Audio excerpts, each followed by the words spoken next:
Last time, on the Tales from Tenrei, having extracted some information from a cultist, the party entered a portal in the cult's Aurora base that led them to the inner sanctum of the leader of the followers of the Risen. Posing as a member of the cult, a prisoner, a dog, as well as himself in Tycho's case, they confronted the eccentric and powerful High Captain. Though he was unconvinced of their disguises, he suspended his disbelief and conversed with Tycho about his desire to acquire the fragments of the artifact the party currently possesses.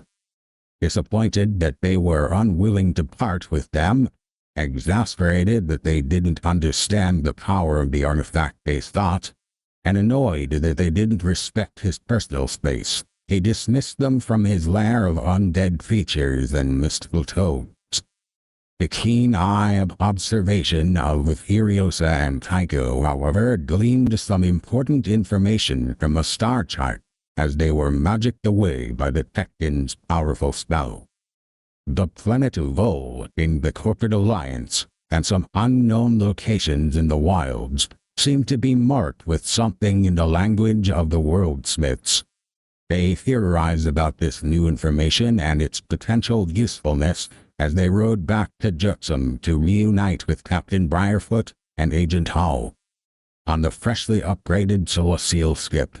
With falsified identifications and new stealth capabilities on the skip, the party gathered their supplies and wits before they began their journey to Olorix, where they hoped to discover more information about the artifact that was taken from the royal vaults by the pirates from Gittern.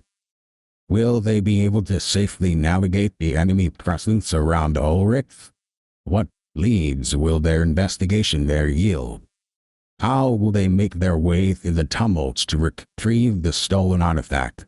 Find out on today's exciting episode of the Tales from Tenrei. Okay, so, yes, you guys have left Jetsam, and I'm going to take you to the map. So you guys were going to head to this, and then travel up through here, and then down through here, and then hop over to Olorix. That is the current plan that you have. Any objections? No. Nope. With your guys' input, Captain Briarfoot begins plotting this course and seems to be slightly more efficient at it than he was in the past. So, this journey, which you guys have stocked up on supplies for, is going to take... let's see, that's 5, 12, 11, and then 12. So, that's 27 through a stream. 27 divided by 2, what is that, like 15? Less than that. 13. And then from there to there was 12, and that's just straight up 12 days. So that's going to set you guys back 27 days to get there. As you are traveling through the void, one night a flock? I don't know what you would call it. A group of manticles are circling, not like menacingly or anything, but like, sort of riding with you guys through the flow. And as you are trancing, you hear the voice of the creatures of the void speaking to you softly, warning you. Warning is not the right word. Sort of alerting you, letting you know of some potentially dangerous situation up ahead. Dangerous isn't quite the right feeling that you're getting either. It's as though there is an important moment of fate that is awaiting somewhere in your future, a decisive instant in time on the horizon. That's the vibe that you're getting from these celestial creatures as you do your trancey trance. Damn. Well, I definitely would, want to call the group together to inform them of that. Like, hey, so, our friends that have been riding with us had some thoughts. This occurs while you are about like here-ish, so maybe a day or two away from your destination in the not uncharted, in the part of the astral sea that doesn't have like mapped routes or anything, but is still part of the charted. Yeah, where, like, I'm trying to see where this is at right now. Can you click on it again? Okay, yep. It's when you guys were about here. I see now. Mm-hmm. Yeah, I see now. Okay. So I alert them and I say, hey, this is like, not sure if this message was just for me or for everyone, but something big is up ahead. So keep, eyes and ears sharp. No, don't just brush off something. And if you have a gut feeling, maybe follow through. And Korok, in your morning prayers the day before you guys are set to arrive in Olorix's crystal sphere, your god is a very enigmatic one. That is actually part of what drives you forward, is to better understand who this entity, this deity is that you have faith in, even though it is frequently uncertain that this deity even notices you. However, during your morning prayers the day before you guys arrive at your destination, you feel almost as though someone is, like, you're aware of a presence, what you believe to be your god. And, as you're in this sort of spiritual place in your prayers, you feel the Silent Lord's eyes sweep across you, and forward towards some indecipherable thing in the distance. No particular direction, just sort of feeling that his attention is directed briefly at you and then briefly at something else before this spiritual presence leaves you and you return to the world of mortals.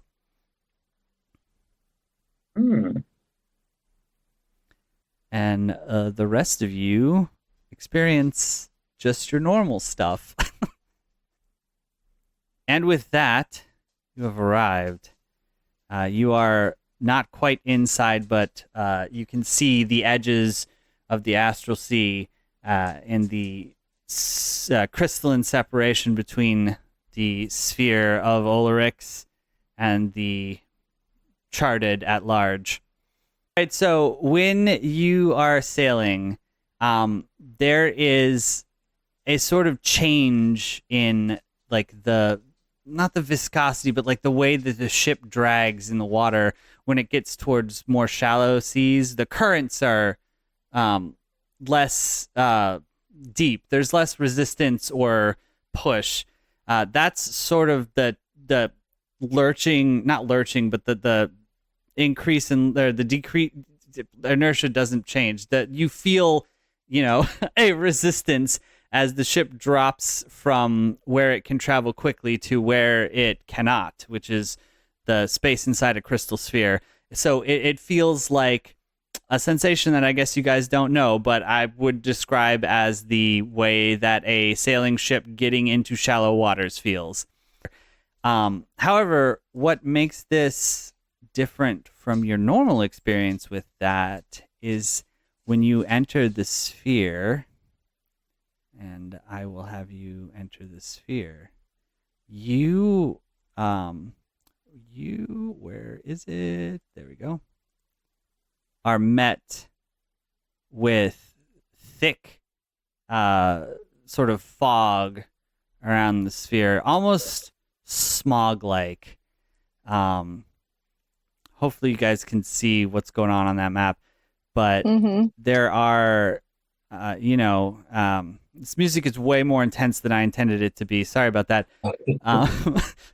There are a small smattering of pirate galleons that are, emblazoned with pirate iconography. They glow softly as they sort of idle around the waters above Olorix. They obviously have not seen you. You guys are in super secret stealth mode before you even enter these waters, but it's you're in the danger zone now. The stealth mode on this ship requires spells to be expended into the helm. One spell level per hour of activation. Now, this is something that you've activated right before you get in, so you probably only need like one spell level worth of power here. If you recall, this is not augmented by the Aurite of the helm, so it is a first level spell is one spell slot. It doesn't upcast for you. So who wants to expend some spell into the helm? I can give it one. Okay. Just a level 1? Yeah. Remove a level 1 spell slot, and the ship becomes shrouded in a shimmering field of invisibility. And this is going to give advantage, of course, on stealth rolls, which who would like to roll the d20 for the ship's stealth roll? This is going to be... I'd be pretty good at it. I got stealth. Okay, well, no. It's just a d20 because you're not using your stealth. This is, using Briarfoot's stats and whatnot, but I want you guys to be empowered. Yeah. Fingers crossed. Oh, that wasn't great either. 13, no, that's good because you get the advantages of Briarfoot and the ship. So that's +2 plus Briarfoot's is +5, so total +7. So that's 20 total. Oh, yeah, I guess if that was raw d20 and not without buffs. And that is more than enough to overcome these guys' passive. I'll give you a double move on that one. So I assume that you guys want to just head straight towards the planet, yeah?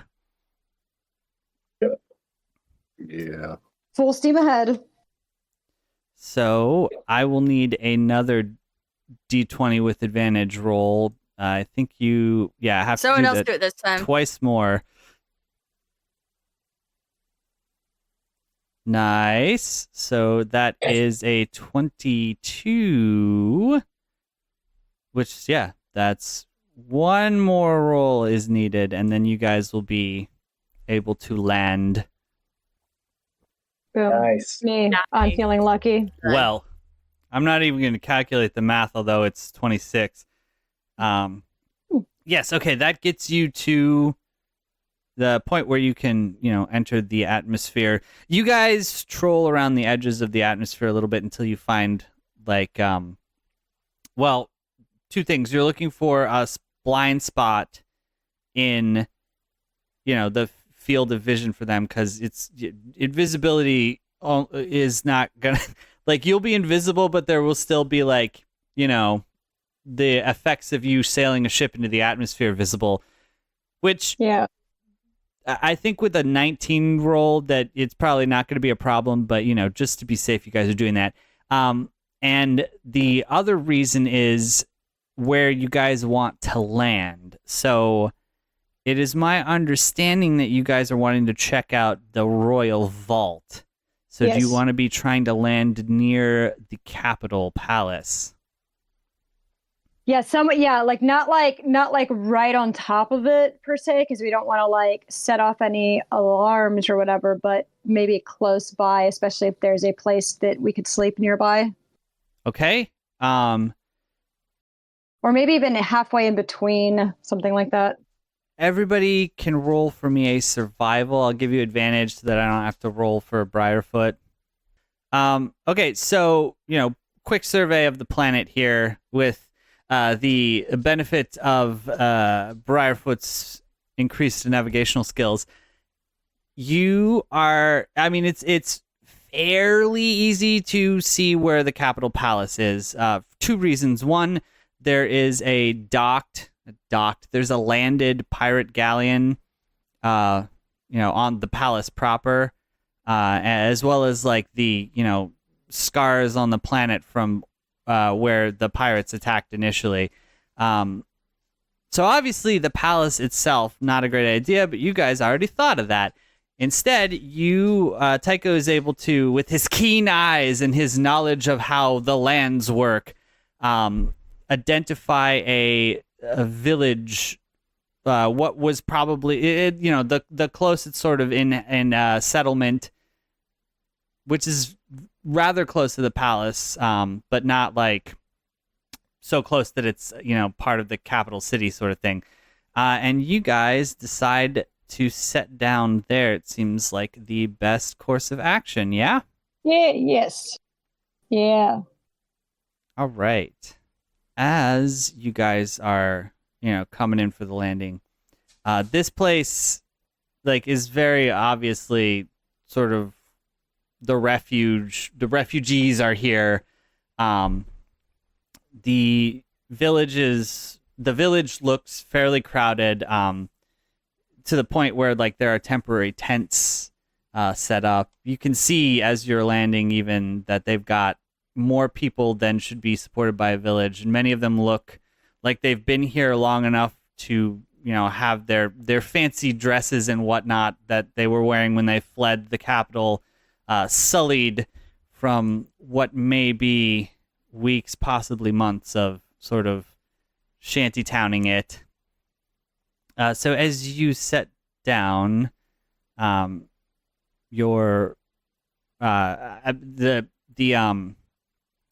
Skip, if you recall, needs to set down a water. So you set down not too far from the village in a decently sized lake, which definitely drops your stealth capabilities, which is fine. You guys were planning on disembarking anyway, and sort of alerting a couple people at the edge of the lake who are retrieving water, who two of them drop their buckets and run, but three of them take a moment to appraise what you guys are and your ship, and then start sort of flagging at you like, hey. Nobody has anything that can snag those two that ran, do they? What? Those two that ran immediately. No.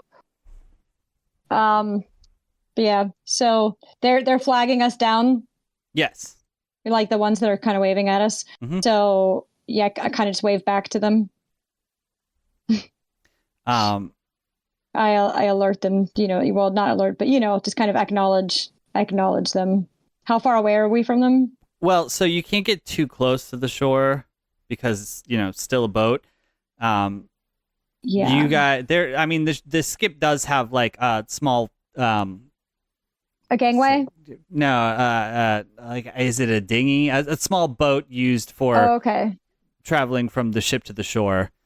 Oh, all right. So yeah, like I'll get the boat. And I'm kind of like, as we're kind of heading over towards them, and I sort of like, give a nice little wave back or whatever, a sign of peace and goodwill. Okay. If So yes, as it turns out, if you're interacting with these individuals, I Yes. assume, Yes. they, kind of fill you in on the situation that's been going on here. It's been a couple months, which makes sense given the fact that this was information that was like already disseminated to Jetsam a month ago before you guys set out. Yeah. And basically the capital city, which is also just called Olorix, the palace, is still held by some pirates that took it, although the resources of Olorix are not something like rich in treasures and whatnot. So the pirates, the main fleet of pirates, sort of left fairly quickly. The hangers on, the people who are still kind of like idling around are probably here just to be a nuisance and possibly, hold the line while they wait for reinforcements to skip on to the next sphere, which is what they're sort of conjecturing here. This is information that you sort of get through discussions with them. However, they also are, in return for this information, they're kind of wanting any aid that you can offer them in the form of like rations, supplies. They also could use help with, setting up shelters, with, like manual labor. They could also use like medicine and or healing. They're in a fairly bad way. Their resources are spread more than thin, having a palace worth of refugees in a village that was small to begin with. Actually, I guess I can just. This is the village. Oh. And I guess I can, not representative of where you guys actually are, but I'll put your tokens down there so it's easier for you guys to. Yeah, we probably like right over here. Yeah. But like, yeah, don't worry about where you physically are. There's this is a representative map. Well, I mean, I definitely would, would like to help them. And in any way that we can. They need help setting up more shelters, then kind of. Yes, they do. In what way and how much time would you like to devote to this? Because this is not a couple hours endeavor to be actually helping. Well, we just got there. We just got there. We kind of been on the boat. We've been on the ship for like what 27, just a really long time, almost a month, and like it seemed like it could be a good idea to sort of like get our bearings, learn some things here. So I mean, but how long do you all think? Because we could stay the night here and kind of help them with some things through the I'm down with evening. staying the night, like getting a little bit more information, swapping supplies and info, etc. Yeah. And then that way we can get a good start out the next day. The skip has rations and supplies good for another 45 days for you guys, which, given how long space travel takes, it might be tight if you guys give too much of that, although it is conceivably possible if you want to risk it to give some of that away. Ooh. Does anybody in our immediate vicinity that needs cure wounds? Yes, there's plenty of that. Nobody's dying of acute injuries at this point. There are plenty of people who are, infirm from injuries during the, initial battle. There's a couple of people who are suffering from more recent injuries from the occasional attempts that they have to take back the capital city or even just get close to it, given that the pirates are still there and still hostile. But yes, there's plenty of medical aid to be offered if you so wish, in which case I would ask for you to roll a medicine check for me. Nice. Very nice. Yeah, you are certainly within, the first day. You're spent toiling away the entire time. You're able to take care of everyone who is easy enough to take care of when you're splitting your attention among a great number of people. So nobody's in like a grave condition really at this point. There are still plenty of people who have like long-standing ailments that you wouldn't be able to really handle without. Essentially, the people who are left ailing would likely require like more powerful treatments, like restoration spells or whatnot. I've purified food and drink. I can do that to some water. One too, yeah. Just thinking that. Sure, yeah. You guys. So we're getting into day 2 sort of territory with this stuff. I'd like to use ear to the ground to see if I can maybe find a guy who knows a guy who knows a guy, and gets me more specific information about like the pirates. Maybe anyone who has any kind of connection. It's like a rogue thing that basically I have a contact in any city that I visit who can provide information. I don't know if this is large enough to count, but while I'm looking out for enemies and being all paranoid and stuff, I'm also keeping in mind like anyone who, maybe looks a little bit sus, like maybe they've made a life here, but before they were a little more rough and tumble. Hey, also, do we know how many pirates are there, and how many people are here, and how many would be willing to fight to get it back? Okay, so to Tucker's point first, so while this village itself is not, the sort of place that your ear to the ground would normally work, there is a capital city's worth of people here as well. So I'll give it to you. So what exactly were you trying to assess or obtain information? Maybe if I knew anybody who was once associated with the pirates, because being a former criminal myself, I know that these organizations, people typically come and go, and trails here and there, and some people just kind of want to get away from it, and never completely can when people like me are like, hey, so, So, unfortunately, this is a little bit outside of the crime world that you were involved with. You were involved with, like, proper villainy, syndicates, right, gangs, and whatnot.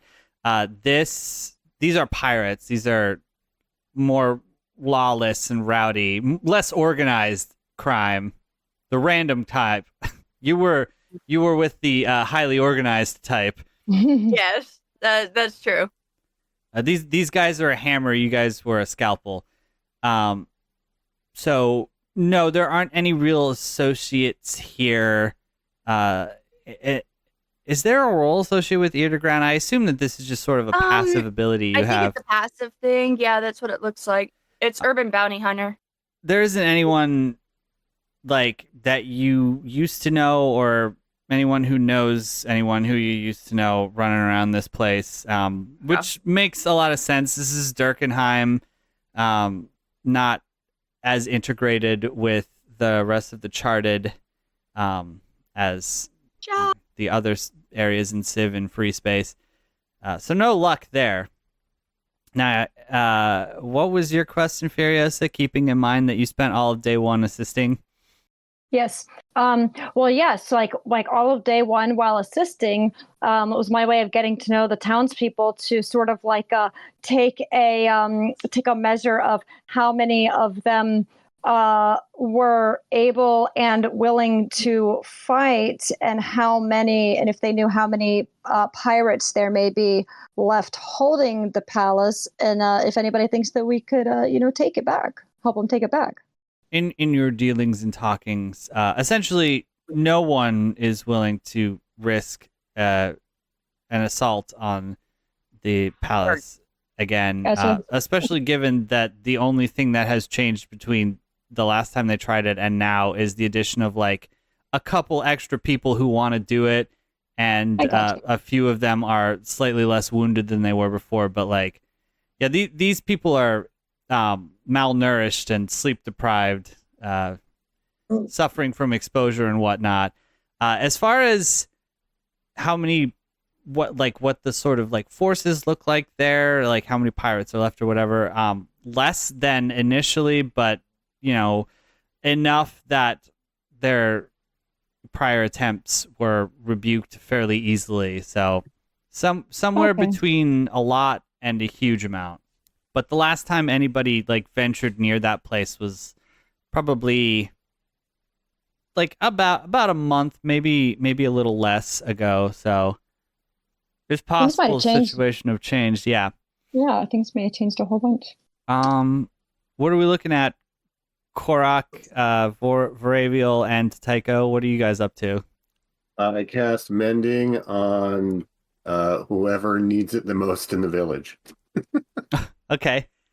You busy yourself with your mending cantrip to help patch up people's clothes, any of the minor repairs that can be. Yeah, what kind of firepower do these guys have? I want to know what the opposition had to offer. Are we thinking of taking these guys on? Especially just like judging by the wounds that you were dealing with, they've obviously got your standard like pirate melee weapons and whatnot. A few people had some, are they arbacuses? Whatever the old timey guns. They have some projectile wounds of that piratey sort of nature, but this might be the survivor bias kind of problem here, but there weren't a huge amount of people with these wounds, which means either they didn't have a lot of guns or most people who were hit died from it. Are they willing to talk about the battle experience? Let me see. Are they willing to talk about the battle experience? Yes, that will be day 2. Yeah. Tycho, you're the only one we need to know what you're doing for the first day. I'm probably wasting a lot of time taking notes and doing nothing. I forgot I have Goodberry. I'll be handing out Goodberries. Excellent choice. All right, so then day 2, what was the questions that I got that I was like, that's a day 2 thing?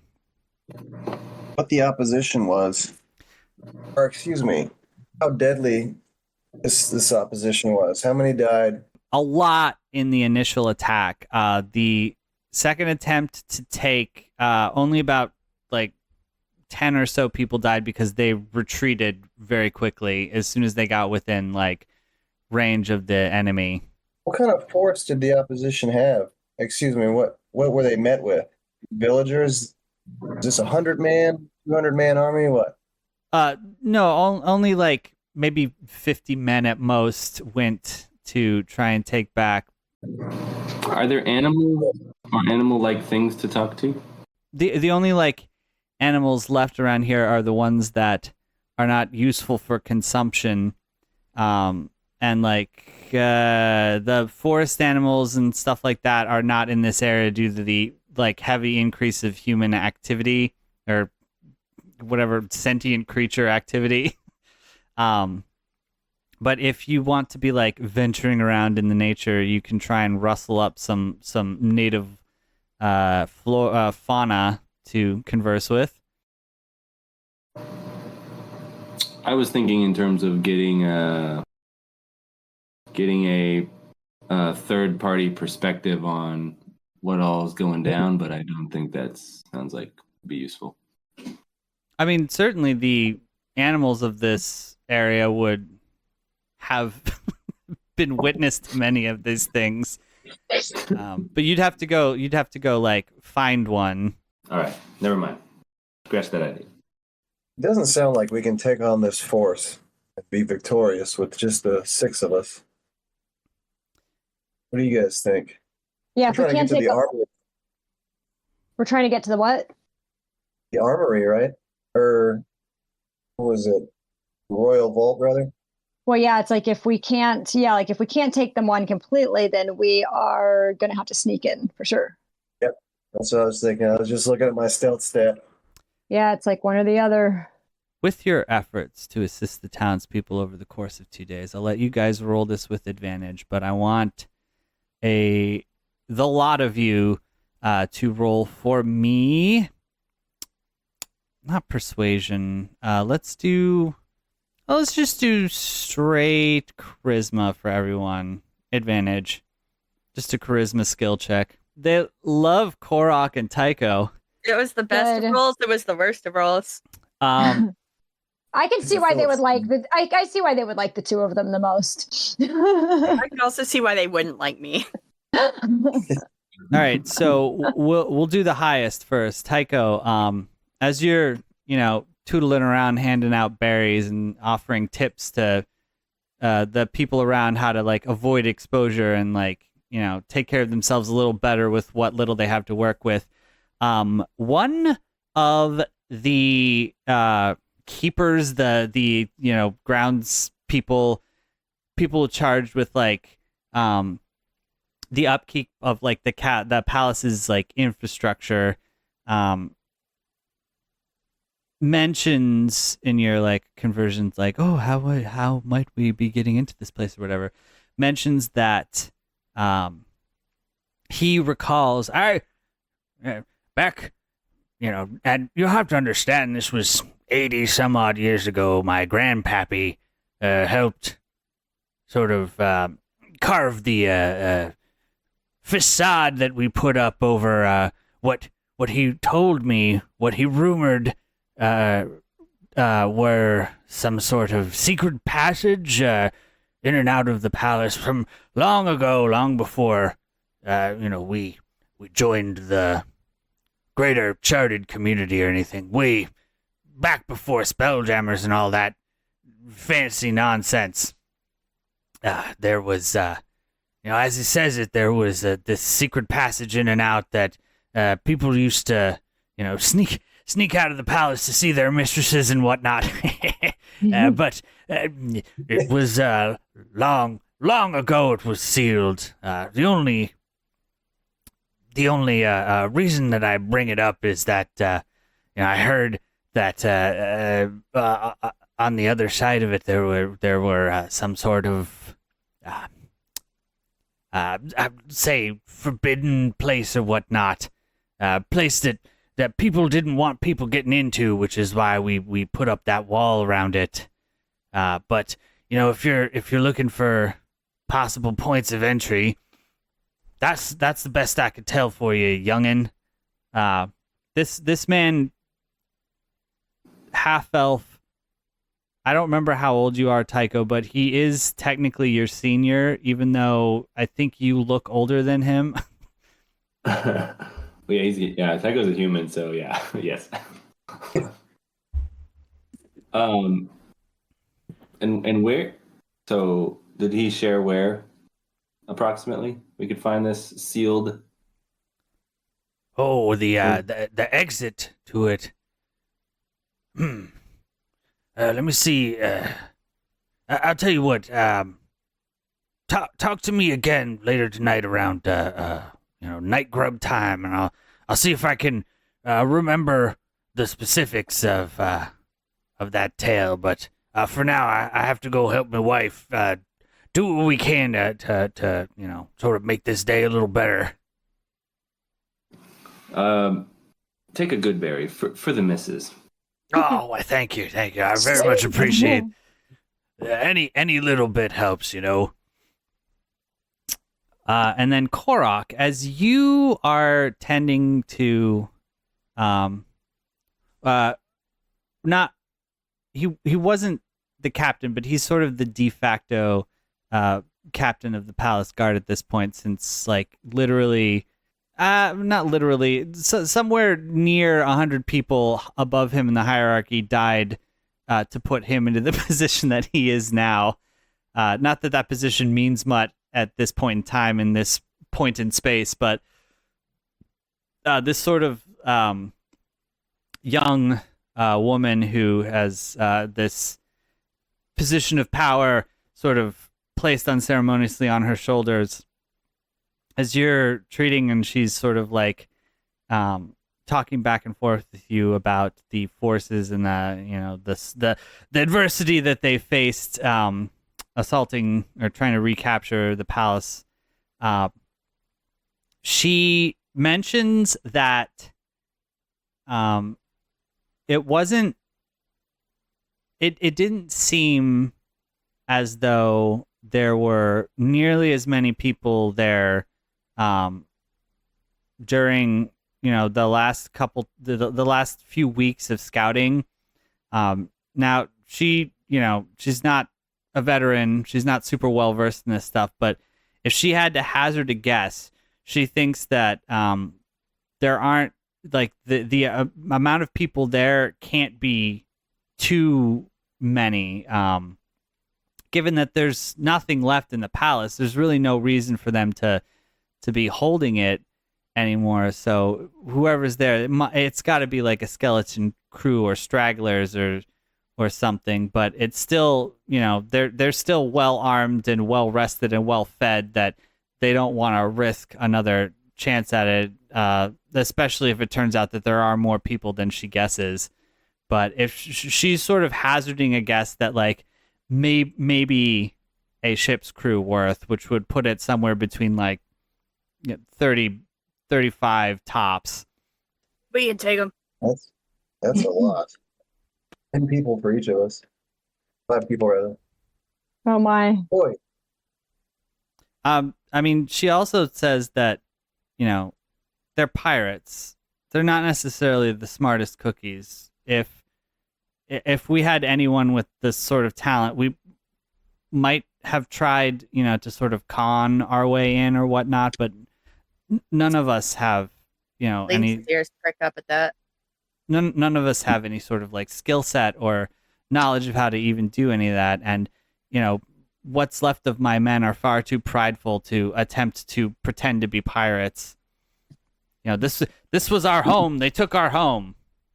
Hey, Yeah. We have a boat and we might look like pirates. I mean, the first step to looking like a pirate is having a ship, right? I mean, it's not ours, but it's Briarfoot's. I've got this guy. Perhaps we should disseminate some rumors. Well, oh no, because we don't want to be like pirates that are opposing them. First, Yeah. Cyric is highly against this plan. It would be a terrible idea to put our only means of transport anywhere near enemy forces. Also, it would be kind of weird to have a ship sort of show up unannounced there and be like, "Yo, we're pirates too," because that how did you get the ship past the blockade? Fellow pirates. Well, how do we get the ship past the blockade? Because we're pirates, duh. But no, I would say. But That's fair. I would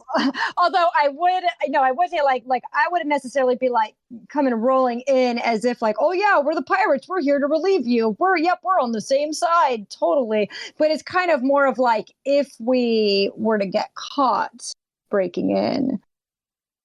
That could be something that we try to fall back on or something that's kind of like a backup. Okay. Okay. I almost wonder even if we sort of had somebody I don't know how this would happen, but to disseminate even a rumor that, or a forgery of sorts that they're coming in early, so not we're going to definitely pretend that we are, but just kind of set up some possibilities to fall back on to kind of muddy the waters. So the issue there is, how would you disseminate such a thing?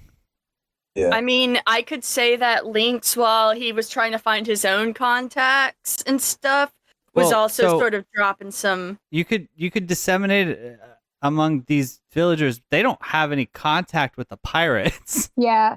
So that's so that is sort of the missing quote unquote link. So you could make these poor bastards believe that you guys are secretly pirates here to ruin their day, but I don't know how far that will go in helping you. Yeah. So we're waiting to speak to this guy tonight. Can we kind of scout the outer defenses in the meantime until tonight to see what we could perhaps sneak past? Yes. Or battle if need. Yeah. Yes, you can. We need to go into this with a clear idea. Yeah. Yeah. We don't want to walk in blind. Yeah. All right. Big thing in the center, capital city, palace. Little circles and ovals everywhere. They're like foresty, grassland, naturey kind of stuff. The little square is sort of like what's left of like the outlying part of like the capital, like the where the peasants lived and whatnot, like farm stuff and whatever. This is the basic layout as told to you by the previous inhabitants in the village that you are currently in. Where are we on this map? Are we outside of this map? Yeah, well, you're not on this. This is like this area is maybe a half a day, 3/4 of a day hike away from the village. Okay, so Link's Tycho off on a little adventure. Easy enough to find your way there. You get plenty of instructions, and it's not hard to follow the Trail of Tears there. So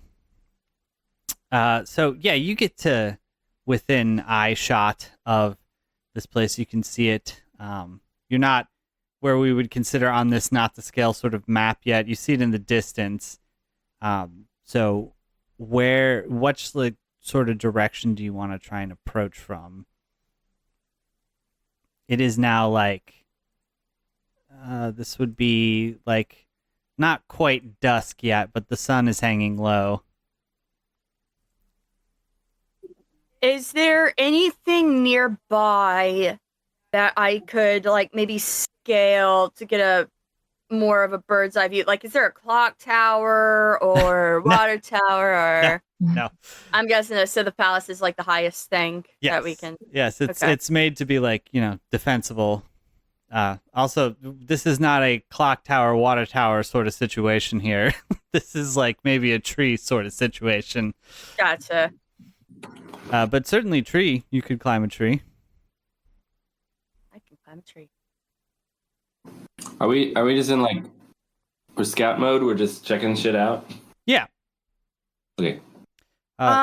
What do the pirates look like they're doing right now? Are they paying attention to each other? Or are they kind of like just... so you guys are just like doing a kind of walking around it at a distance, or Okay. I think for now, before we get any closer and any more scouty, we want to have a plan to both of push you ahead final bit. Both of you, please roll for me perception.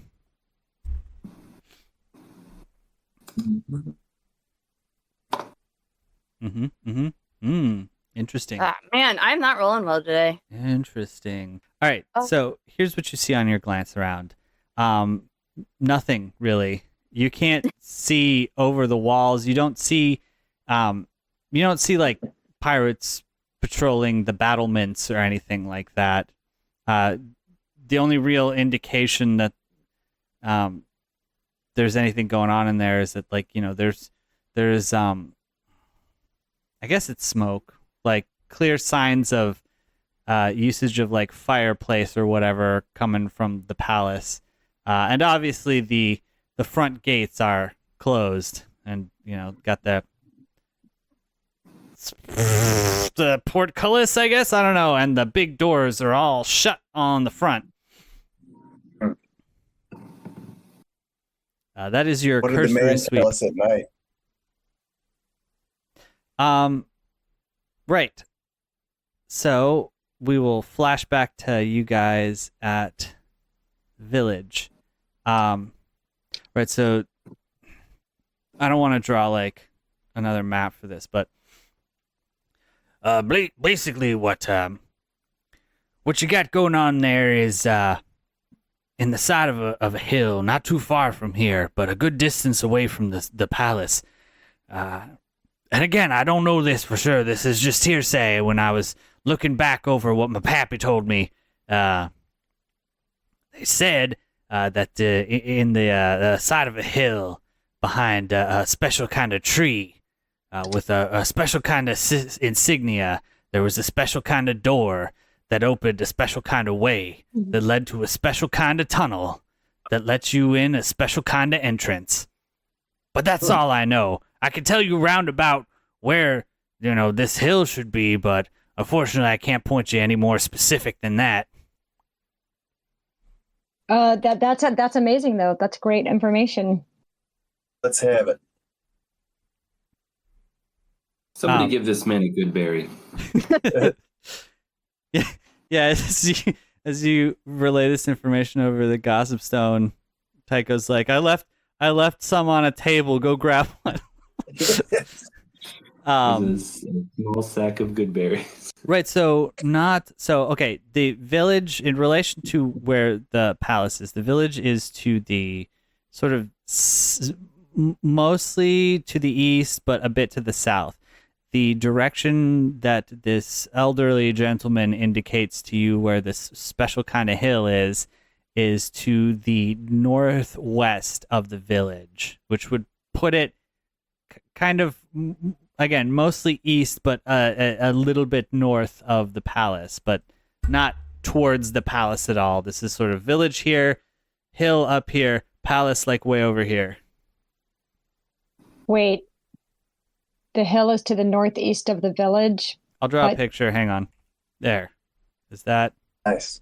make sense now? Yes. Damn, that's a long passageway to the palace. My goodness. Not the scale, but yeah, it's like Okay. it would still be Some Tears of the roughly. Kingdom shit. It would still be like a half a day at least between like the hill and the palace. It's roughly equidistant from the village to the palace to the hill to the palace. Maybe Although we should from stay the the- village to the hill is, maybe an hour or two at most. Maybe we should go to the hill in the evening then and stay the night and get up way early, or 8 a.m. or 6 a.m. I don't know. Got to get up pretty early in the morning to get one over on that hill. Yeah. Okay, right. So now that we've got the cursory glance at the outside, do you guys want to have a more investigatory, a more specific look at this palace at all, or are you done with your scouting? I don't mind going in a little more. Okay. This time, both of you give me an investigation. Roll better. Yeah. Slightly better. Not as bad as it was. Nope. Worse. Tycho's Back looking on for deck. all the wrong kind of signs. Lynx, it's not super obvious, but as you're sort of what do you got? I think you got eyes of the night or whatever that let you have dark vision. I've got As you're sort of adjusting those in the dusk light as the sun is finally setting, you notice the sun catches it just right and the shadow is cast, and you see that there are definite signs in the wall that a spell jamming ship sort of grazed it on its way in. Ooh. And as you're looking closer and closer, you climb up onto a tree, and you can just barely spot the top of a mast of a pirate galleon. You can't tell if it's set down on anything, but you're almost certain that there is one in there. You just really can't see the situation going on with it. Tycho has discerned the year in which these walls were built, which is sometime within the last 1,000 years, almost certainly. So they have a spell jammer in there. Was this an entry graze or exit graze? Unable to tell. Assuming entry. So they crash landed in there, perhaps. What does that tell us?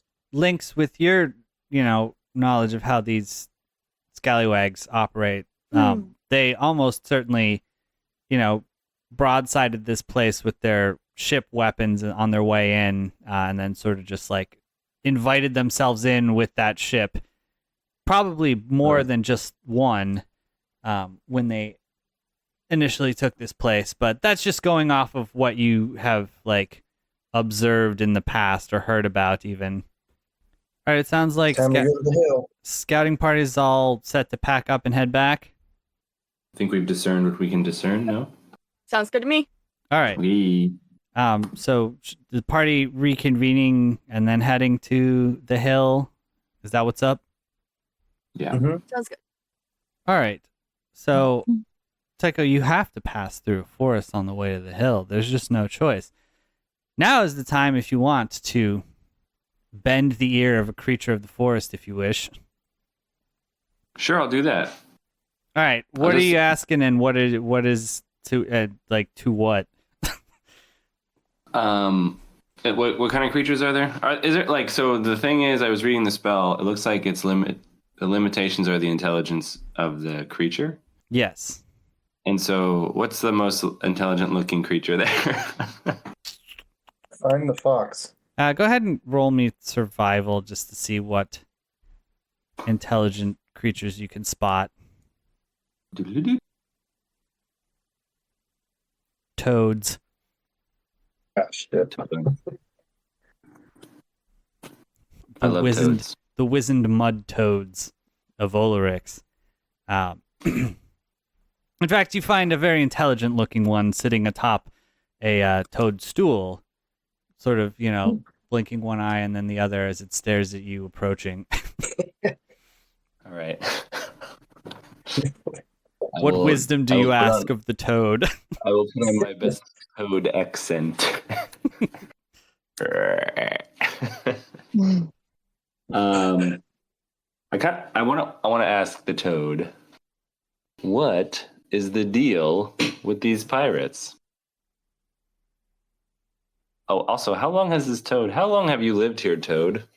I have pervaded this forest for my entire life. How long do toads live? Yeah, 3 years.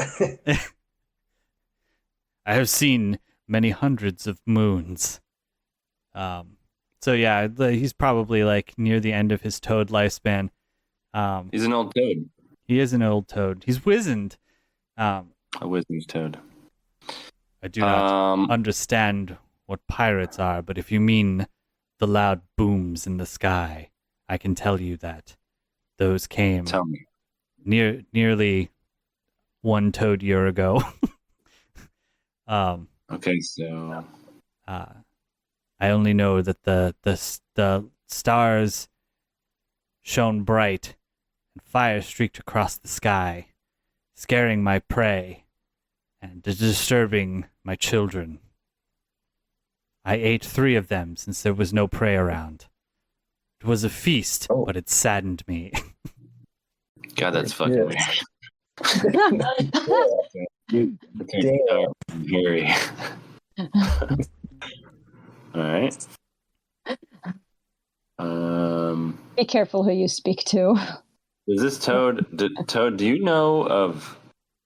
Has there been human or are the pirates humanoid activity from the hill just yonder? The only activity that comes from the hill just yonder are the skittering sounds beneath the dirt. Ooh. Oh, shit. They sound Interesting. as though a great feast, should I be able to fit my mouth around whatever skitters there. Mm-hmm. I hope you do. My toad scouts have told me nothing of any creatures about, though, beside those standard grassland things that we dare not speak of. Well, this toad gets a good berry, that's for sure. Oh, yeah. So you give him a good berry, and he contemplatively chews it, and he says, I will tell you one further bit of information, fair traveler. At the knot in the tree next to the hill that you speak of, there is a small shiny lump. I have tried many times to eat it, but I have always been unable to. Perhaps you will have greater luck eating it than I. Farewell. I love this toad. I like this guy. mistimed awesome. blink and then hops away into the night. I want to be friends with this toad. That's a man who's never missed a brunch in his life. All right, onward to the hill. Now we have to look for this shiny knob. Right. Well, no rolls needed now that you've gained the wisdom of the Forest King. So much intel. There's really only one tree that one might describe as a special kind of. It is a tree that sort of sticks out from the other trees there, while the rest of them are sort of coniferous-looking things. This one is very much. I don't remember what kind of like sweet gum, what brand of tree a sweet gum is, but like in that family, smoother bark, with, you know, I don't want to make up an entire tree, but it's like, you know, a tree native to this planet. And it does indeed have a knot.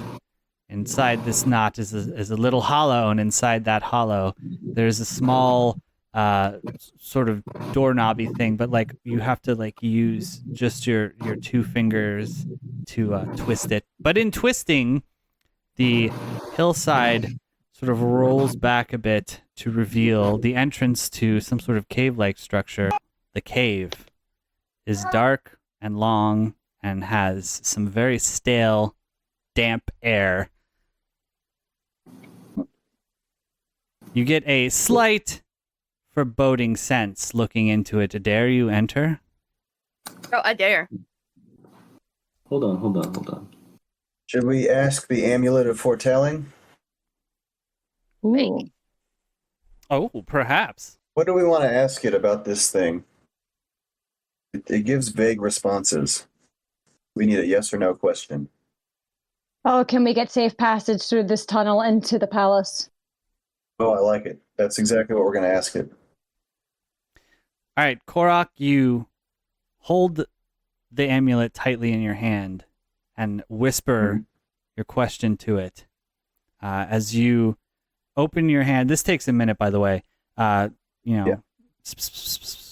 you open your hand, you feel the amulet glowing, and you see that it is glowing a greenish yellow, indicating a sort of positive but potentially uncertain. Better than black. Okay, so maybe that means that if we tread wisely or smartly, I think quietly. Wise and smart is generally a good plan. Yeah. But All probably right. not going to happen with my rules. All right, so this tunnel winds for quite a ways. The dirt and the roots give way to a proper cavern. I want everybody to roll perception real quick. Do we get any bonuses because of the... Are we still in the Underdark? Air quotes? Yes. I mean, I'm granting for Underdark, which I'm considering anything underground at this point. Okay, cool. I mean, so there's not like an Underdark in the sorts of things we're doing as Spelljammer, so we'll go with the underground. Right. Do you get a bonus to perception or anything for that? Yeah, any wisdom or intelligence based checks get bonus. All right, so that's plus another 2, so that's a 10. Still useless, but anyway. So Korok and Furiosa, as you guys are traveling in, contemplating what a greenish yellow could possibly mean, you seemingly find your answer as you hear the skittering that Tycho reported the Forest King had warned about. You're unsure as to what sort of skittering it is, but there is something skittering in the dark ahead. Do we have a sense of how big the skittering thing is? I'm going to go ahead and say with Furiosa's 17 that you get a sense that there's nothing, like, these aren't huge skitters by any means, but they are, I won't say numerous, but multiple. Okay, so Let first there be off, light. as Tycho, Oh God. as Tycho forges ahead, he and anyone else, I mean, you guys should see the map, yeah? Yes. Yeah. I unfortunately do. There are, let's see, that would be Tycho and Furiosa. I want you to roll nature for me. Wow, easy peasy, guys. We are nature. Oh god. These are Ooh. wolf spiders of the big variety, possibly even giant by spider standards. My least favorite kind. They are, should I say, opportunistic predators or whatnot. They're not particularly aggressive unless they're hungry and you're near. They usually like to eat, easy prey, so they tend to ignore larger creatures, content to eat things that are smaller than them. However, if given the chance, they will absolutely ambush anyone who comes near their nest or general vicinity.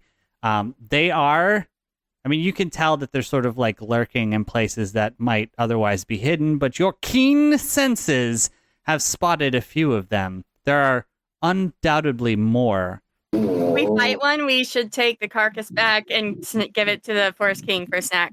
Gang, I was just thinking, if depending on where they are, or how tall are they? They're, when they're on the ground, they stand, I would say, about 5 feet at most. Oh, wow. Oh. That's big. But, they tend to be flatter with their legs more spread out, so. I wish I was a little bit taller. I wish I was a baller. I just had another crazy idea, team. What if we throw some rations into their web, and they all go? Well, yeah, we could feed them because we don't have to fight them necessarily, and they're hungry. They just want some food. That's actually a really good idea. We could even say there's more where that came from if you be cool with us on the way out. Yeah, can I speak with animal again? Yeah, if you want. That could work. But Korok is first. What do you want to do? You can also pass your turn if you're not doing anything. I can't think of a good play to make before we get a gauge for these guys' mindset. I want to pass it. I want Tycho to talk to him. Okay. Then Furiosa. Oh my. Oh, okay. Let's see.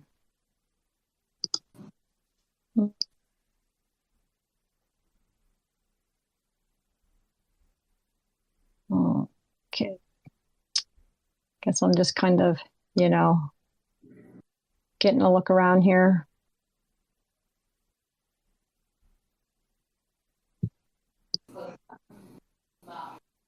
Yeah, because I'm not going to do anything else. I'm kind of just getting a look around. Okay. Okay, so Furiosa, when you get to here, something from a dimension you cannot initially perceive lashes out. You feel fangs sink into you. You feel the sting of some sort of toxin as you lose concentration on your spell. Actually, nobody is privy to what has just happened. Furiosa, somewhere in the dark, silently falls to the ground. Oh, no. You are not dead. You are unconscious, however. Your barely conscious state of mind is aware that you're being encased in something. Oh.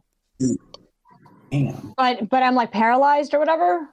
Well, I mean, you've been reduced to 0 hit points, so you'll be making death saves, but yes. Okay. Oh, no. Oh, All right. yay. Vor. So as far as you guys know, Furiosa wandered into the dark. It hasn't been like 6 seconds yet, so you guys just saw her walk out of the light.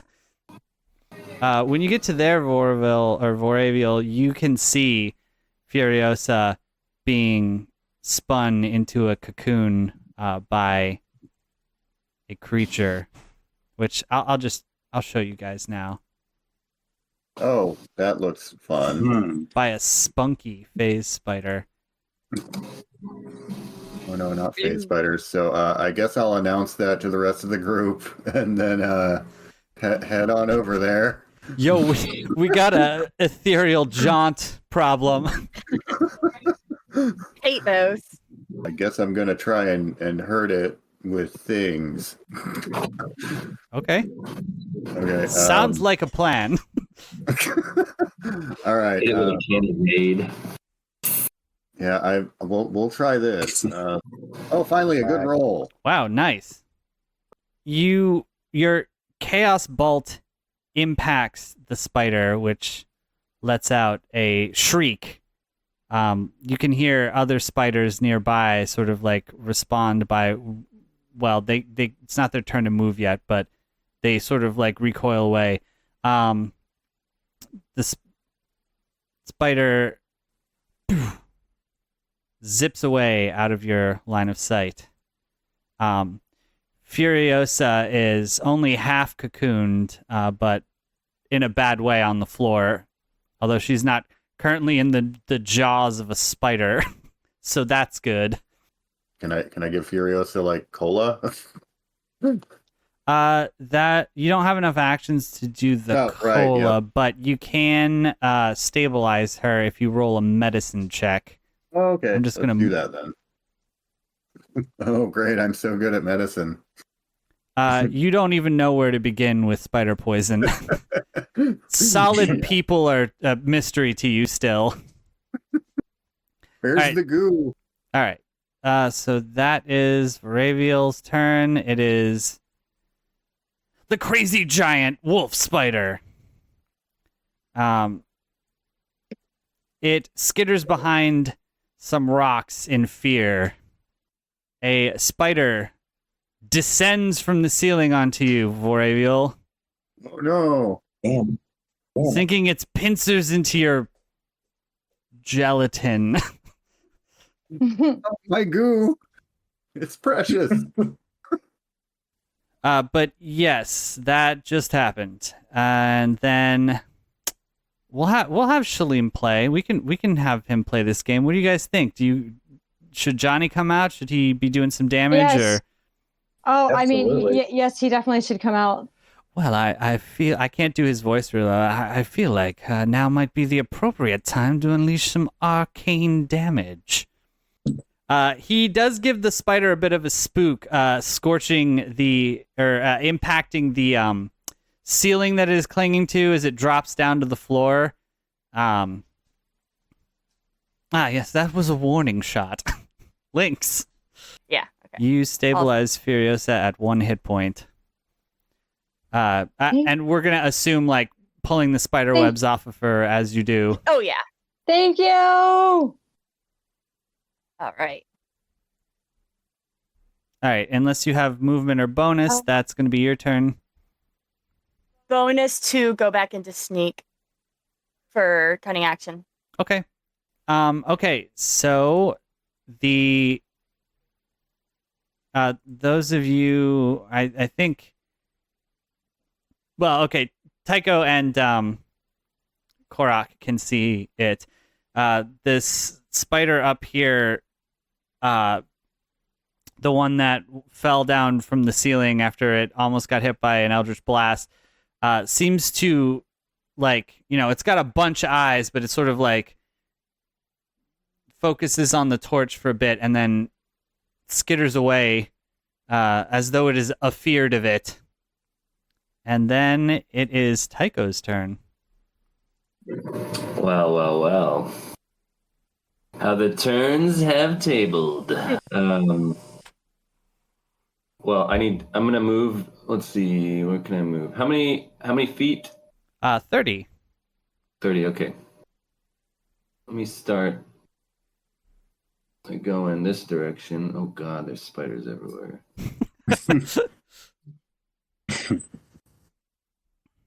go to there. I want you to roll for me a dexterity save real quick. Normal? Yeah. Or advantage, yeah? Oh, you know what? Advantage, yeah. Well, Cool, it do I doesn't make matter. it? That did it. All right. You not narrowly rolled by a wide margin. As you're walking forward, you spot gleaming in the torchlight the gossamer strands of a spider's web, and you sort of move to the side as a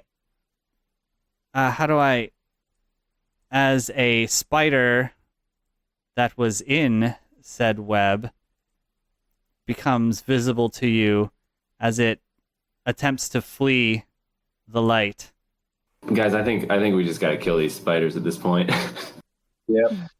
Um, Diplomacy has failed. They do seem to be afraid of the torch light, at least. right. Well, maybe everybody just needs to have like torches in their hands then instead of Yeah. yeah. Okay, so I think I'll use my action to. I have 7 other torches in my inventory. Okay. Please don't leave me in the dark. I have 1 torch lit, so I will pull out, let's say, 2 or 3 more torches. How many do you think I could reasonably hold in one hand with a torch in the other hand? I think if you didn't use them to, if you just held a bundle of torches, probably 3. Okay, I'll take 3 torches that are unlit. Light them with the lit torch, and then just kind of lay them behind myself where all the rest of the team are, so they can easily grab them off the ground if they need a torch. Okay. I mean, that works. That sounds. And then continue on into the. I think I've traveled 15. Okay, no, I have 2 more steps I can do here.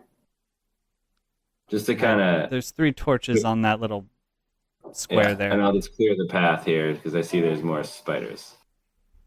Just kind of waving that torch around, get the fuck out of here. No, they don't like the torches. All right. Further retreating from spiders. And top of the next round.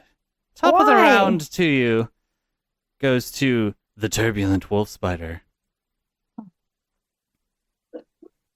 Which is currently not grappled with, but still entangled with Varaviel, finding the consistency of his flesh unusual and yet somehow pleasant. It goes in for another bite. Slimy, yet satisfying. Sinking its arachnid fangs into you. Fortunately for you, by the way, you as a creature are naturally resistant to toxins. Additionally, you did a really good job of ignoring any potential negative effects from it. Hooray! And yeah, that's it for them. Shalim, are we trying to kill these, or are we making an effort to dispatch them in a non-violent manner? I was actually thinking maybe we should try to kill them since we might be coming back down this path in a hasty retreat. Oh, very well. Another Eldritch Blast. This one finds its mark and splatters one of the spiders. Sklorch. Ah, yes, well. He's going to be standing near the torches on the ground, not wanting to pick one up himself. Wolf spider over here, feeling threatened, comes skittering down, finds more light down that way, and attempting to find some darkness. Korok, followed by Lynx. I want to grab a torch. I want to proceed further. All right, Let's you get here. are torched. There are 2 torches on the ground remaining. All right. Let's see what I have. I want to shoot my crossbow. Sadly, that does not hit. Healing word for Furiosa. Furiosa gains 5. Thank you. Your wounds close a bit, and you feel a little bit refreshed, although still down and out and somewhat shooketh. I'm staring at that spider. All right, Lynx. All right. Let's see.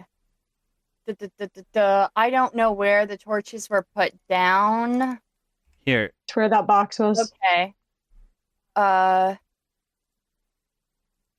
I kind of don't want to leave you 2 behind. So I think I'm going to go ahead and use my own action to light my own torch. Okay. Oh, fuck and yeah. try to drive it back into the caves and away from my buddies here. Now, Can I this do that? will drop you out of stealth, but yes. Yeah, that's okay. Hey, if it needs to walk over me, it's okay. I can take it as long as it doesn't bite me again. Yeah, go ahead and use your torch. It'll apply it to you. Okay. Hopefully it doesn't spaz out. It can go fucking get eaten by that other thing. Now, Did that work? yeah. Now, Furiosa, you would, in other circumstances, have been able to do an attack of opportunity, but you are still on the floor until your turn happens. Yeah. Oh no, I'm okay. I'm okay. I would rather not interact with it. All right, Yeah. Lynx, are you gonna do anything else? I don't think so. I will stay here, and see. I'm good. In turn. Also, I don't have any ill will towards the regular wolf spiders, just that phasing fucker. That one. Hiss. That one I definitely don't like. Furiosa, half your movement to stand up. Okay. Well then, 15 feet I go, I suppose. Is it that way? Oh god. 50. So right there, Okay. I think. And then let's see if there anything else that It might be time for a nice, refreshing Oracola. Oh yeah. You know what? You're totally right because I have that. About to pull out the steel on these guys. So, Tycho, your Speak with Animals spell is still active. You hear from this one, and it's chittering. You understand this to be a sign of danger, fear that it is communicating through its chittering. Is it obvious that it's fear of the torches? It's pretty obvious, yeah. Cool. So I'm gonna kill it. Okay. Let me use the old recharge ray gun. Oops. Select. Fire. Are they in any way disadvantaged, or is it just a normal fire? Just a normal fire. A pop.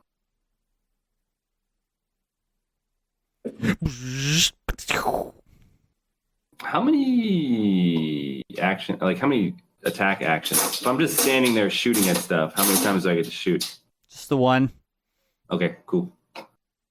And then I can move potentially? Yeah. I don't really want to. This spot is good. I'm fine. Yeah. That's my turn then. Or wait, was everybody else? Anyone need anything? I can't really do anything to help anyone right now. Everybody good? I can't help. I just realized I don't have any healing spells or anything like that. So. All right. For Aviel. Oh boy. I'm gonna go grab a torch.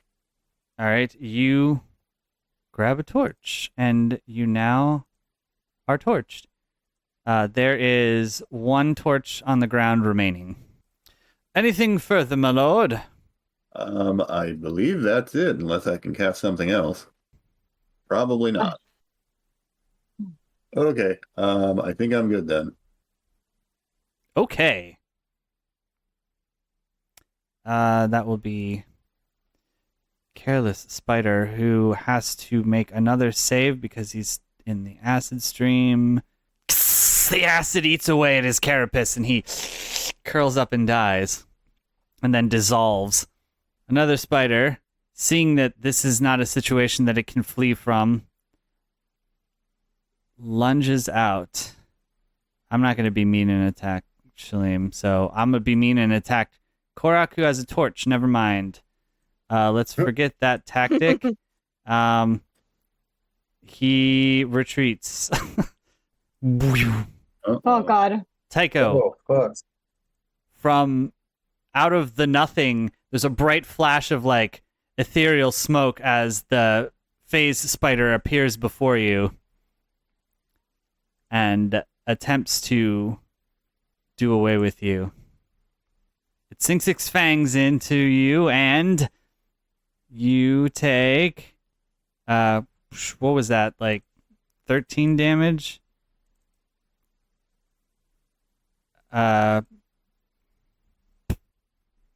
You saved against the poison, though. And that is the phase spider turn. Next round, all the way up at the top, we got everybody's favorite Warforged, the Lynx. Oh Lord, face spider. Oh. That line, is that the acid line? Yes. Okay. I'm probably gonna be spending most of my turn just moving around. We're trying to kill this face spider guy now, yeah. You know, let me see something. You know what? This is close enough to a boss that the phase spider. Oh yes, I was hoping for an HP meter. Can I maybe okay, like I'm right next to Korak. Can I like hand him my torch, crouch down, and take aim at this spider with my sniper rifle? Korak has a torch already. You can just kind of set your torch on the ground if you want to use. Yeah, okay. As long as I can. Yeah, that's fine. I want to rifle at it. And I'm just gonna use regular ammo. And I'm still sneaky, so doesn't that give me like an advantage or something? You are not currently snuck. Oh, I was supposed to be snuck. Sneak attack. I don't know how that should have changed it, but that did a pretty good job of it. I mean, you had advantage on it anyway because it's flanked by Tycho, so yeah, it did your sneak attack damage.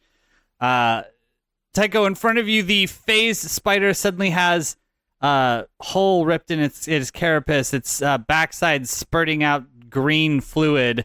Some of it splatters on the ground before you. Lynx uses the rest of his turn to look very cool, putting his rifle back away and picking his torch back up. Those bullets are expensive, so you finish them off the traditional. It is... Oh, whoops. Yeah, no, it is Varaviel's turn. Sorry. I did not know. I guess I'm gonna try and finish it off. I raise my staff and incant a strange word, and something happens.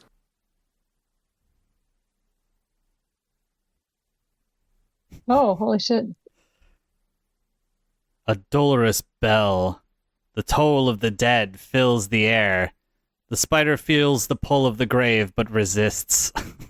It is on its last 3 legs, we'll say, since it's got so many of them. All right. That makes it Tycho's turn, followed by Shalim, then Korak. I want to move. I want to leap backwards. Yes. And then fire. It sputters something guttural that even with your speak to animals doesn't make any sense. Anything further? That's it. Shalim, I'll take care of this problem. Oh, wow. Nice. He takes care of the problem. Indeed. Nice. Huzzah. With the phase spider dead, it is a trivial matter to dispatch the rest of them. Assuming that is what you want to do, yeah? Absolute. It is easily done. And here you are, having dispatched the spiders. All the spiders are dead. You guys scope around the rest of this area, but there are no signs of further spiders. The egg sacs are destroyed, the webs burnt. This place is clear. The tunnel continues somewhat uneventfully for a while, before you come to an area that seems to give way to a more structured sort of situation. As the tunnel widens and gives way to a more a structure, you see in this room what appear to be 8 statues, each with an unlit brazier next to it. At the far end, there's a double door that has some sort of runes or texts, you can't really tell from this distance, scrawled across it, and in front of it, a pile of skeletons. Oh shit. Spooky. You said there was like text? Yes, Where's the I want- text? it's on the door behind the pile of skeletons. What does it say? Dare you approach it? Oh, can I check for Oh, traps? no. Yeah, Roll- I want to cast. Gonna I do want to that. cast Find Traps. Okay. Oh shit, you have that? That I want that. That's better. I have that one too. So There are pretty cool. traps. There are traps in the near vicinity. There's a bunch of dead bodies in front of the door. Yeah, Correct. Yeah. probably a trap. Uh, Probably con- something there. confirmed. So Thanks, detective. Lynx, I will need a thieves' tools wisdom to find traps. Oh no. You probe every inch of the door, Oh, checking Can I for any sort of Give you mechanism. inspiration. So to the reroll or whatever. Sure, you can expend your inspiration to allow that Yeah. reroll. that was a really. I'll take it if you're giving it. Yes. Thank you. All right, roll it again, Lynx. Fuck yeah. Oh, That was good. Furiosa, Good get usage rid of of that it. inspiration. Yeah. Well spent. So Yeah. the second pass, we'll say, at the mechanisms that might be hiding in this door revealed that there are some sort of old and large mechanisms integrated with this. You don't find anything particularly, like, you don't find like a thing that sprays acid or a nozzle for fire or anything, but there is definitely some very complicated mechanisms in the door and the wall. There is not, by your reckoning and probing, anything that you can really like trip or disable with the tools. Can we see how before they you. died? How it looks like they died? Medicine. nice. These skeletons do not bear wounds or marks of any weapons, but they are just skeletons. There aren't like nicks in the bone. There's not scorching. They are just very old, very dead skeletons. I don't like that. Can I investigate the room and the statues and stuff? Absolutely. Korak, I will note that your whip is not warning you of the presence of undead. Okay, I have Speak with Dead. Can we ask one of the skeletons what happened? Yeah, if you wanna use that. Do you have any castings left, or are you trying to use it from the book? I don't know. Oh, I only have one for this book. Maybe I should wait. Investigating the statues reveals that they each have a name engraved in their base. which I think you guys can see now. Yeah. Mm-hmm. And Lynx, while you were gribbling all over that door, you were able to get a good look at the text written upon it, which I'm going to be posting into the in-character chat, but I will also read it aloud for immersive purposes. It says, Tyrell was the first of us to fall. Braun outlived Jarl, which surprised us all. Rhys sang at Elowin's wake when she died. Only Braun and I stood at Rhys's graveside. Kiara was next after Jarl, I'm sure, and then went poor Godric, who couldn't endure. When Elowin died, that left only 3. My friends are all gone, now death comes for me. It's a puzzle. I gotta get my notebook. All right. Yeah, we're gonna have to write this one down. This is a thinker. My friend Drago. Okay, so it's Tyrell, Jarl, Kiara, Godric, Braun, Elowin, Rice, Braun, I. Me. Which one is I? Bryn, Tyrell, Kiara, Jarl, Godric, Rice. Kiara must be I. Kiara must be I, because she's not called out here. Oh, Tyrell, Braun, outlived Jarl, Rice, Kiara died after Jarl, I'm sure. Oh wait, sorry. Yeah. So Yeah. the order that I have is Tyrell, Jarl, Kiara, Godric, Braun, Elowin, Rise, Braun, and I. That's because Braun is in 2 places because only Braun and I stood it. Okay, yeah, so Braun gets deleted from here. Yeah, so Godric, Elowin, Rise, Braun, I. Is that 1, 2, 3, 4, 5, 6, 7, 8? 1, 2, 3, 4, 5, 6, 7, 8. I guess Bryn is the person. Yeah, that must be. Yeah. I don't mention. Yeah. Brynn. So is it Tyrell, Jarl, Kiara, Godric, Elowin, Rise, Braun, Bryn? What it seems like. When Elowin died, that would only left 3, and it was me and Braun were at Rise. So those are the last ones. I'm guessing we have to light things up. Do you all want to light them in that order? Is there something set up for them to be lit? It looks like. Do we still have our torches? Yes. Yeah, that's what I was gonna ask. All right, so which do you light first? Tyrell. Who is lighting it? Fuck. Oh no. What if it's in reverse order? Oh, God. We'll find out real quick. Oh, jeez. Who's the fastest of us? My dexterity is not so good. My dexterity's pretty good. I'll do it. All right. Lynx puts the torch. Yeah. Roger lights. And that is Tyrell. Yeah, I'm already at Tyrell. So. All right. What now? Jarl. Who will light Jarl? Who's closest? Where's Yarrow? Oh, right there. I'll light it. It lights. Kiara. Who will Radial. light Kiara? It lights.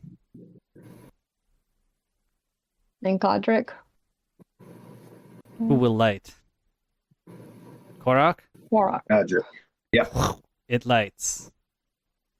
And Elowin, I can light. I'm right next to it already. It lights. And then? I can do the next one, Breeze. Yeah. Is that right? It lights. Then Braun. Korok. You got it. It lights. Well, the truth.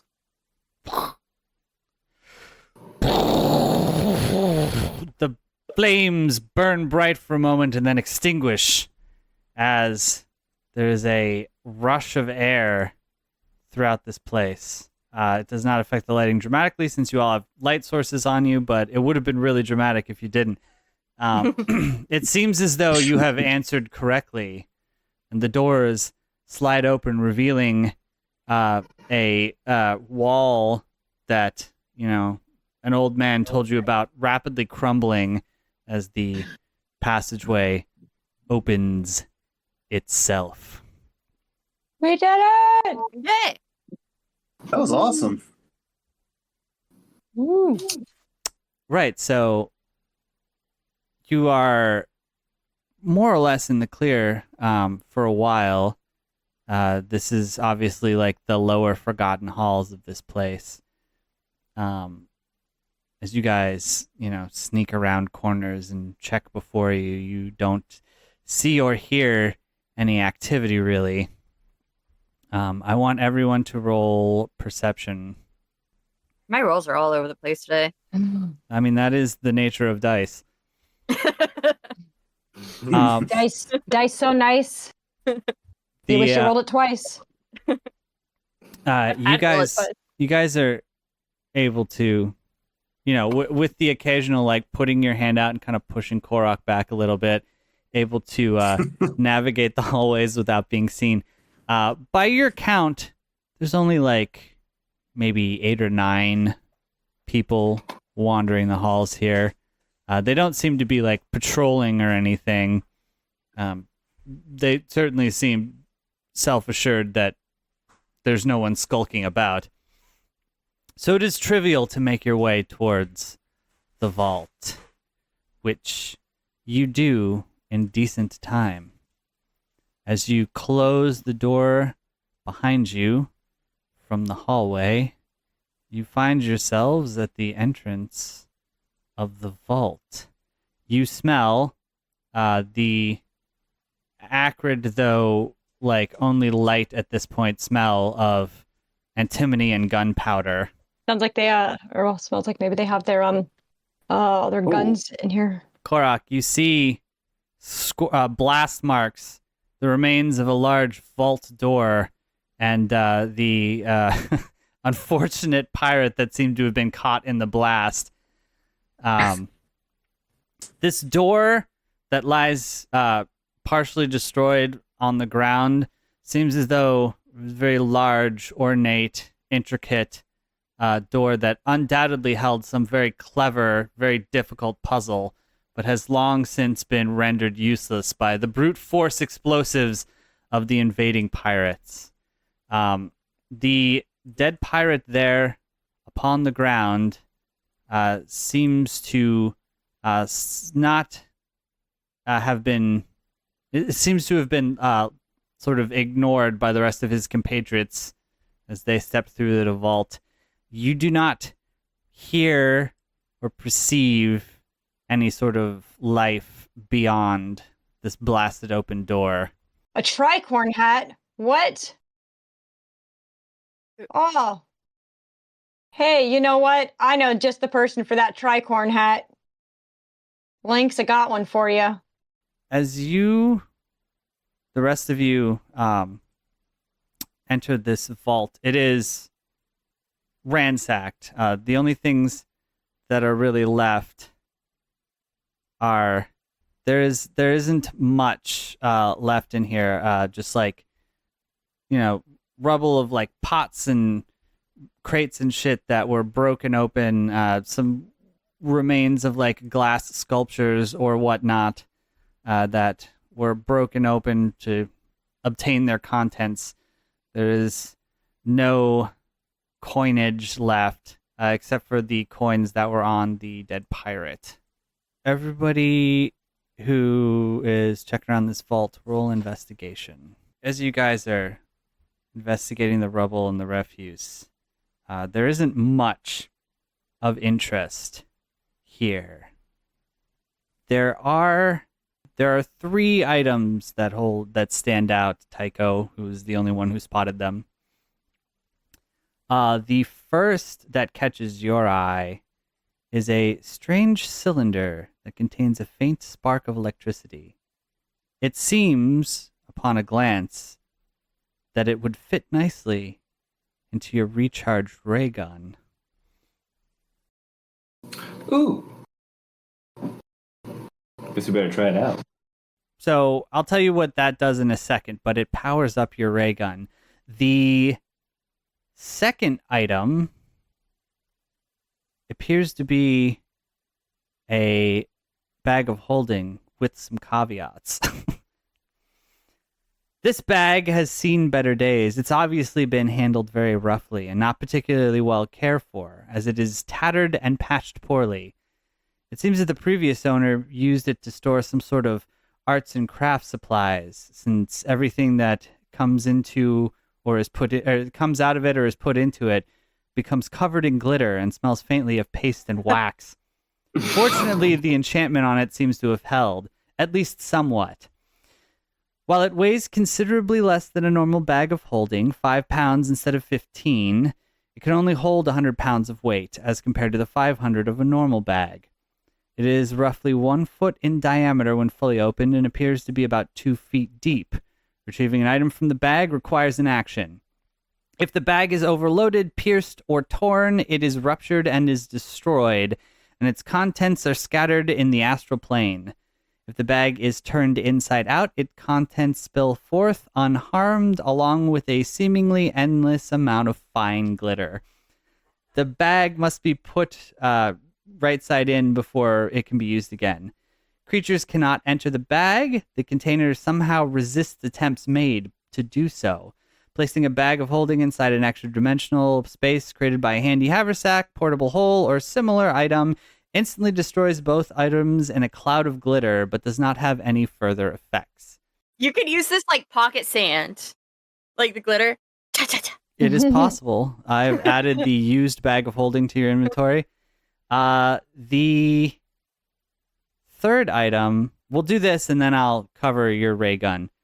The third item, actually I'll do the ray gun first, but let me just describe the third item. It is a small box which bears an unusual crest, one that you've seen before, that you've seen often lately. It is the same crest that Korok's whip holds. Before we deal with the box, let me tell you about your new ray gun. It is called the energized ray gun. It does the stuff of the old ray gun, except, well, what has changed? It now has gained the energized ability. The arcane battery that has been integrated into the ray gun has energized it with a strange but powerful energy. This energy allows the gun to cast the Hold Person spell once per day, with the energy requiring 24 hours to recharge before being used again. This energy has rendered the gun non-lethal, however, and causes it, when equipped, to shed a bright, multicolored light. Yeah, bright for 5, dim for 10. But essentially, the Hold Person spell is the, representation of this gun having like a stun setting now. Once per day? Yes. Recharges every 24 hours. Now, for the box. The Mined Family Crest. It looks like this on the box. It is burnished into the wood. I can only assume that you will hand it to Korok. Yeah, and who wants the bag of holding? That seems like a Lynx or a Furiosa thing. I mean, I always like things that can hold stuff as I look at my True, yeah. My holding section. Like, I'm actually almost to the encumbered. Now, I do want to stress the shit that comes out of there is permanently covered in glitter. Yeah, Link wants nothing to do with that.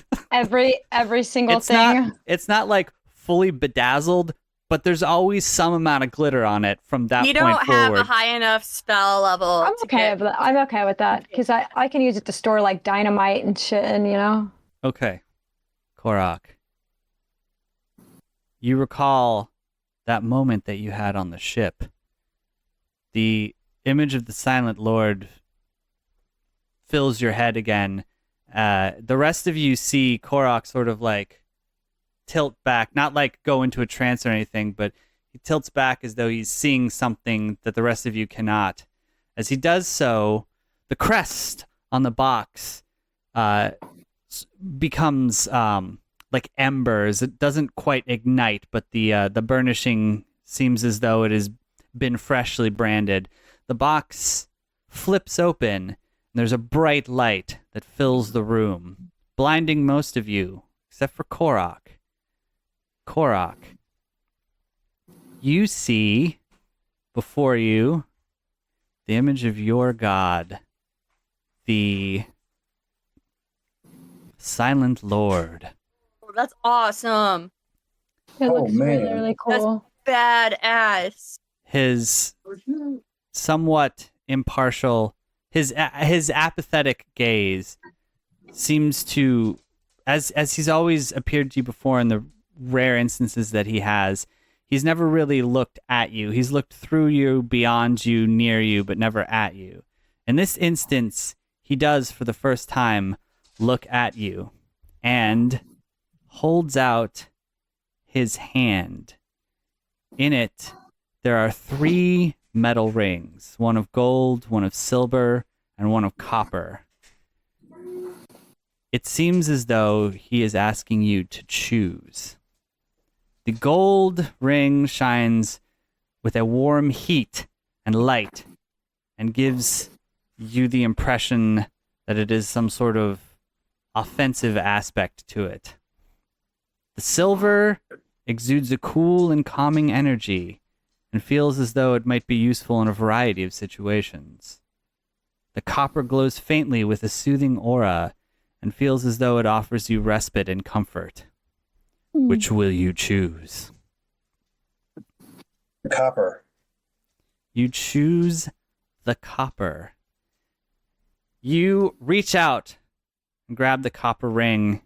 As your hand touches with it, it dissolves along with the image, the vision that you have had. You feel, you don't know when you did it, but at some point you must have unconsciously moved your body to hold Shadow Sting. As you are snapping out of this vision, as the light fades from the room, Shadow Sting ignites. The bottom of it suddenly burst of flame to reveal the base of it where the image is. Ignites briefly before one of the rings, the bottom ring, has been filled with copper. Shadow Sting now has the following new abilities. It has awakened charges. This weapon contains charges that can be expended to activate some of its abilities. Each day at dawn, it regains all of its expended charges. Currently, the weapon has 2 charges, and it has gained the copper healing ability. The copper ring of the symbol has been awakened and will allow the wielder to channel an astral energy around the wielder. By expending 2 charges, you may cast the Prayer of Healing spell. The box now is nothing more than a useless wooden shell. Sort of, it's lost the aspect of the crest on it, and it is now nothing more than a mundane box. I wanted to make my gun glittery first before I get. You can Okay. totally do that. You totally should. Your gun has now forever been cursed with a small amount of glitter. You know what? I offer free bedazzling services. So far away. Any- I'm. Anytime you touch it, it just gets on your hands. It's like all of your holster. It's a whole thing. Oh my gosh. Does the cleric have a ward against this? Can I? I just want to collect it and use it in my starry form and just let it go everywhere though. Lynx, Just I'm going to say that this is a stealth roll by virtue of being a shadowy underworld sort of thing. So I want you to roll a stealth roll as you examine this pirate token that you've picked up. Yes. As you look at this, your eyes are sort of drawn in Oh by no. the iconography. It's not magic or anything. It's just It's some hypnosis shit in it. No, it's just a very well-designed God. insignia. One that you happen to recognize. You hadn't Oh? seen it before, but you've heard of these. This seems to be the pirate standard of the Vortex Vipers. A modestly sized, but not like pirate lord status pirate crew operating out of Vitern, of all places. What you know of them is that they are mostly the serpentine races. That's Yuan-Ti, lizard folk, kobolds, things of a, scaly nature. That's like sort of their thing. And it appears that this dead pirate was one of them, and you can only assume that these are the people who took the palace from the, previous inhabitants / owners. On the back of this token is scrawled in an unsteady hand the words, "All bite, no bark." What will this lead eventually bring for our heroes? Will they be able to find their way out of this palace unharmed? Find out on the next exciting episode of the Tales from Tenrei. Don't forget to like and subscribe and donate to like PayPal or Coffee, all Do of that all the stuff. things. Give Gamma all your money. Gamma God.